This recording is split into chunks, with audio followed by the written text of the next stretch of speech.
अरे रोको रोको रुक। इधर इधर।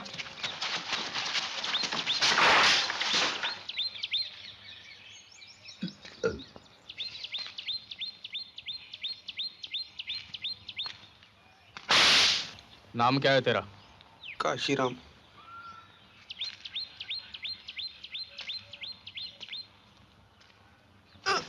तेरा नाम क्या है?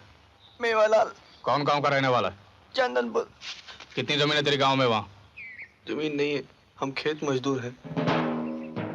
बीवी बच्चे कहाँ? चंदनपुर में? फैजाबाद। हवलदार, ये चलेंगे।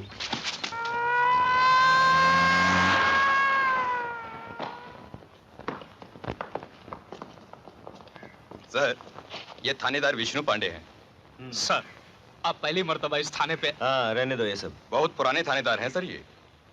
बहुत पुराने थानेदार? जी हाँ। फिर अब तक तरक्की क्यों नहीं हुई? अब क्या कहें सर। और कैसे चल रहा है यहाँ सब? इस एरिया में वो डकैत माखन मल्ला का मूवमेंट तो है सर, लेकिन हमारी भी पूरी कोशिश है। एक स्कीम चलाई थी कल रात। समझिए 2:30 बजे यहाँ से 5 कोस पर एनकाउंटर किया था हमने। 1 घंटा फायरिंग चली थी सर। अब माखन मल्ला तो अंधेरे का लाभ उठाकर भाग गए, लेकिन आइए आइए सर, इन 2 डकैतों को मार डाला हमने। ये माखन मल्ला की गैंग के आदमी हैं। शनाख्त हुई? जी। कौन है ये? हाँ सर, पता लगा, चंदनपुर साइड के थे। दिन में खेत मजदूरी और रात को ये धंधा। कुछ चाय नाश्ता लेंगे सर आप? सर, अपने थाने में पुलिस फोर्स थोड़ी कम है, नहीं तो माखन मल्ला तो क्या कोई भी डकैत नहीं बच सकता। डकैती खत्म करने के और भी तरीके हैं। क्या नाम है? पांडे। हाँ, पांडे। माखन मल्ला तो किशनगढ़ का है। यहाँ के लोग उसे जानते भी होंगे। उनसे कहो, उसे समझाएं, मारा जाएगा, सरेंडर कर दे। अब सर, गांव के बूझ देहाती क्या समझेंगे और क्या समझाएंगे उसे?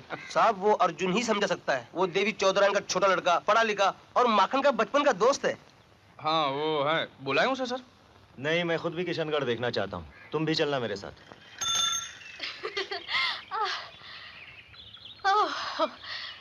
ये ले, कितने पैसे हुए? 2 रुपए। इधर इधर इधर।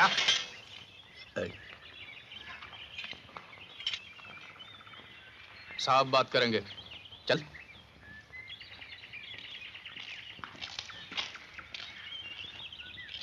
ये तुम्हारा नाम अर्जुन यादव है? हाँ साहब, यही।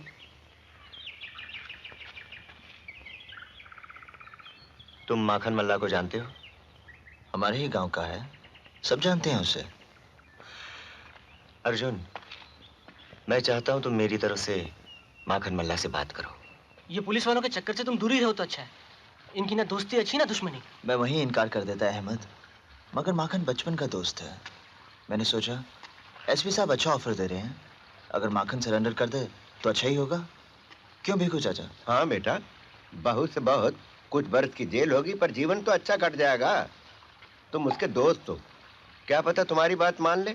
समझाओ उसे। मगर वो मिलेगा कहाँ? उसकी चिंता तुम मत करो।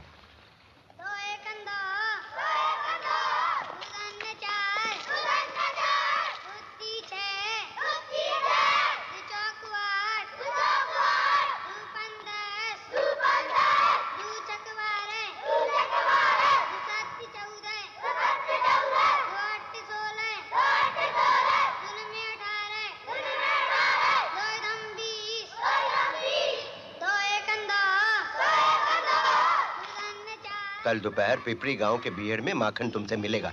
चलो।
कैसा है अर्जुन?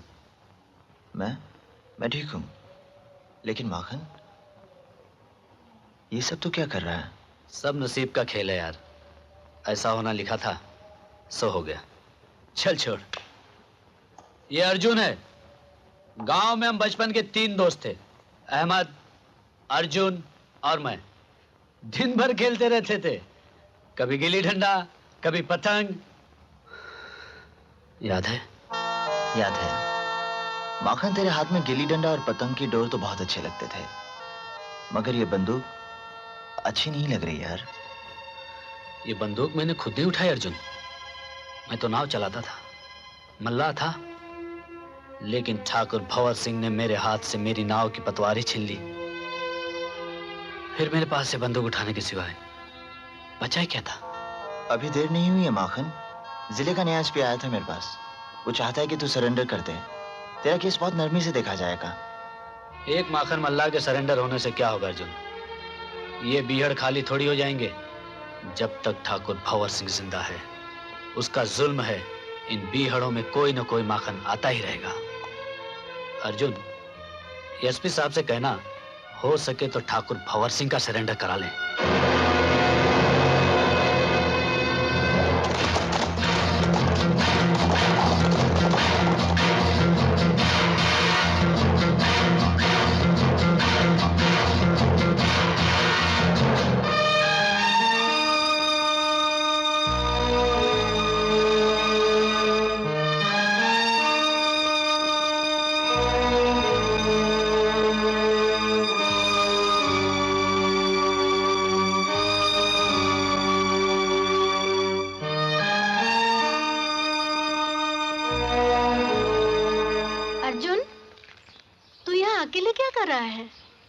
कुछ नहीं माँ, देख रहा था गांव से कौन सा रास्ता बिहड़ की ओर जाता है।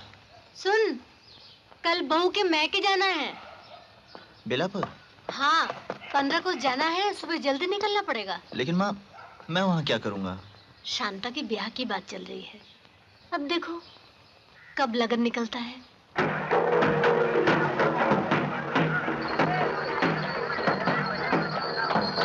अरे बहू, ये क्या हो रहा है? यहाँ देवी का मंदिर है ना, यहाँ हर साल उत्सव होता है।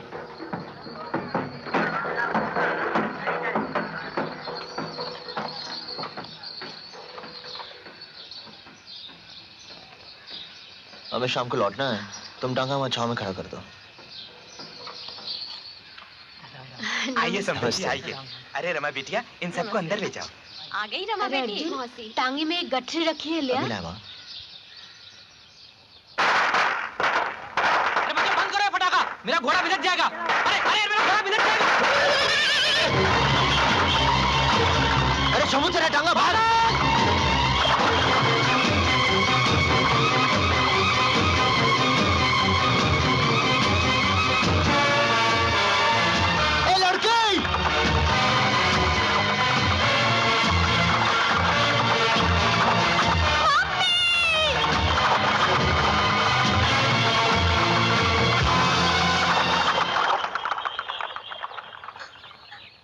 कुछ नहीं हुआ बेटे, कुछ नहीं हुआ।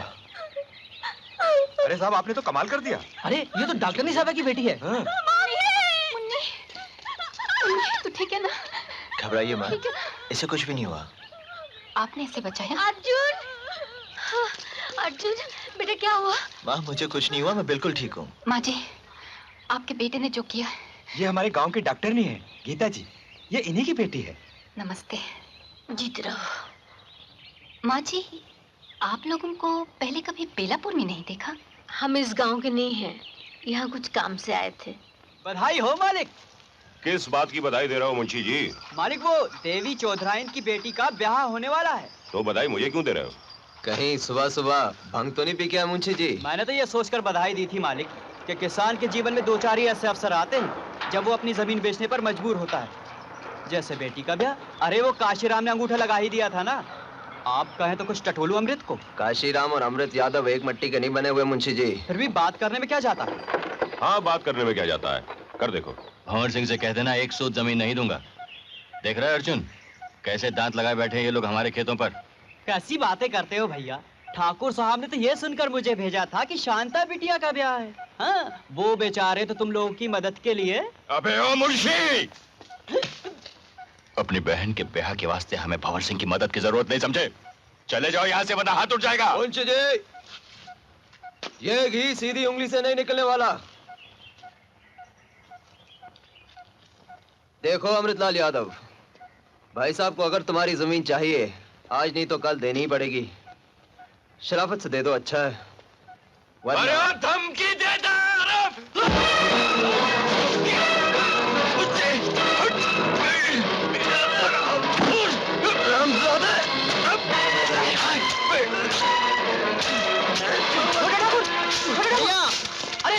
अरे भैया क्या कर रहे भैया छोड़ दो भैया भैया मेरे खेतों की तरफ आंख उठाकर देखा जान ले लूंगा। अरे जा भैया छोड़िए, नहीं चल कर बात करते हैं, वही बात करेंगे। चलिए आप इनके मुंह में लगिए, चलिए चलिए आप चलिए। भाग गया कायर, धमकी देने आया था। ये सब अच्छा नहीं हो रहा है अहमद। ये दुश्मनी, ये नफरत खत्म होनी चाहिए। होनी तो चाहिए, मगर कैसे? क्यों ना मैं जाकर ठाकुर साहब से मिलूं? ठाकुर साहब?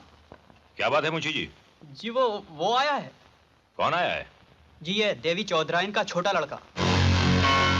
ठाकुर साहब, बहुत दिनों बाद मिल रहा हूं आपसे मैं। शायद आपने पहचाना नहीं। पहचानता हूं। भाई सुना ये है कि आजकल तुम्हारे बड़े भाई के खून में कुछ ज्यादा ही गर्मी आ गई है। क्या बात है? तुम लोग किशनगढ़ में रहना चाहते हो या नहीं? ठाकुर साहब, जो हुआ बुरा हुआ। अभी तो कुछ नहीं हुआ बेटा, बुरा तो अब होगा। ठाकुर साहब, ऐसी बातों से क्या होना है? और जो भी बात है वो सुलह सफाई के साथ भी की जा सकती है। अच्छा तो ये होगा कि बद्री सिंह जी और अमृत भैया हाथ मिला लें। हाथ अपने बराबर वालों से मिलाया जाता है अर्जुन यादव। तुम अपनी हैसियत से बढ़कर बात कर रहे हो।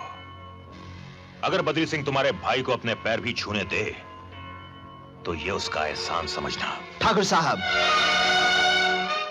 मैं तो यहां आया था कि मगर आप जिस तरह बात कर रहे हैं जवाब मैं भी दे सकता हूं, लेकिन ऐसी बातें करने को मेरा दिल नहीं चाहता। फिर भी जाने से पहले इतना बता दूं आपको कि अगर अब मेरे भाई या मेरे परिवार के साथ कोई ऐसी वैसी बात हुई तो मैं ये भी जानता हूं कि इस मुल्क का कानून क्या है, और यह भी जानता हूं कि वो कानून सबके लिए है। जमींदारी और जागीरदारी के दिन गए ठाकुर साहब, जमाना बदल गया। समझदारी अब इसी में है कि अब आप भी बदल जाइए। नमस्ते।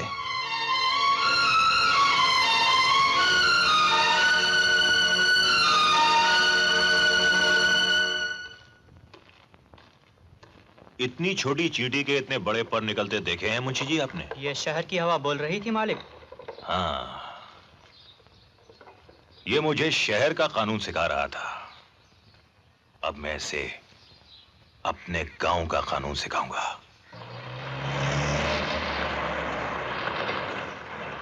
ठाकुर साहब, पांडे जी आए हैं। नमस्कार ठाकुर साहब। आइए पांडे जी आइए। आपने बेकार में बुलाया ठाकुर साहब, मैं तो वैसे ही आ रहा था। बड़ी उल्टी सीधी खबरें मैं सुन रहा हूँ। सुना है अमृत ने कुछ है, और फिर कोई मुझे बता रहा था कि अर्जुन यादव यहाँ से होकर गए। कानून पढ़ाने आया था हमें। मुंशी जी। जी। पांडे जी को कुछ बच्चों की मिठाई के लिए। लगता है बहुत दिनों से आपने इनकी सेवा नहीं की। हो जाएगी मालिक। आप मुझे शर्मिंदा कर रहे हैं ठाकुर साहब। हुक्म करो, क्या करना है?